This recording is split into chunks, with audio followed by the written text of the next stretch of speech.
সুন্নত নয় শুধু দাওয়াতের মেহমান,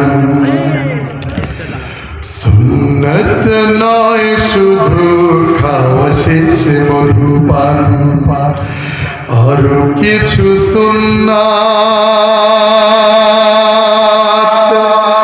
আছে তুমি জানো কি? জানলেও জীবনে কখনো তা মানো কি?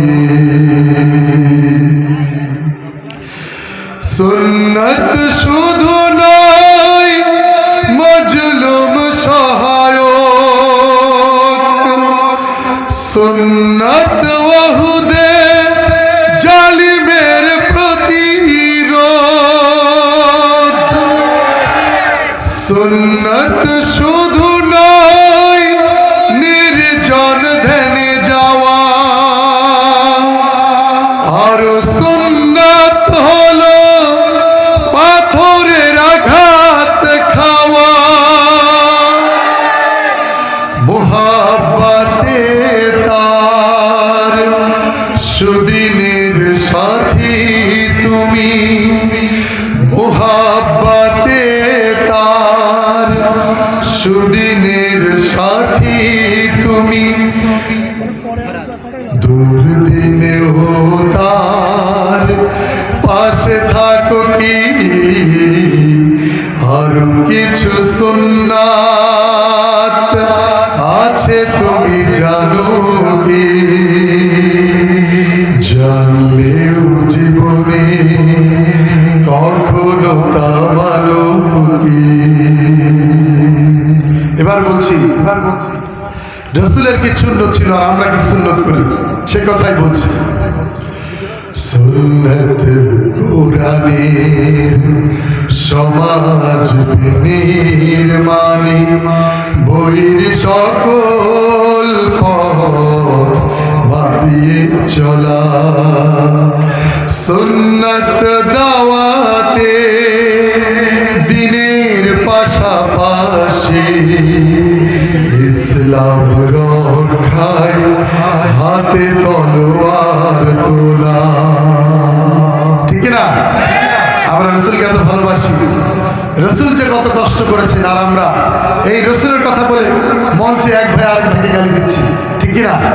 আমরা অহংকার করছি বন্ধুরা, আমরা অনেক ইসলাম জানি ভাবটা এরকম, কিন্তু রসুলের প্রকৃত ইসলাম তো রব্বুল আলামিন তিনি কোরআনে লিপিবদ্ধ করে দিয়েছেন। কোরআনে আল্লাহর থেকে বেশি জ্ঞান দরকার হয়ে যায় না। আজকে যারা আমাদের ভাইরা নিজেরা দ্বন্দ্ব করছে, ঠিক না? এই দ্বন্দ্ব করাটা হচ্ছে অহমিকা। এই অহমিকার থেকে আমাদের সরে আসতে হবে। সুন্নত শুধু নয় নমনীয় আলাপন, সুন্নত প্রয়োজনে হুঙ্কার গর্জন, সুন্নত শুধু নয় মেষ চড়াতে যাওয়া, আর সুন্নত হলো রাষ্ট্রনায়ক হওয়া।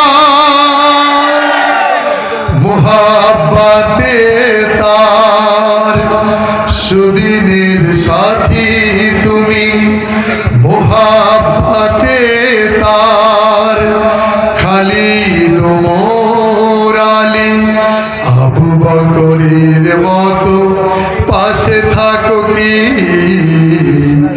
আরো কিছু সুন্নাত আছে তুমি জানো কি? জানলেও জীবনে কখনো তা মানো কি?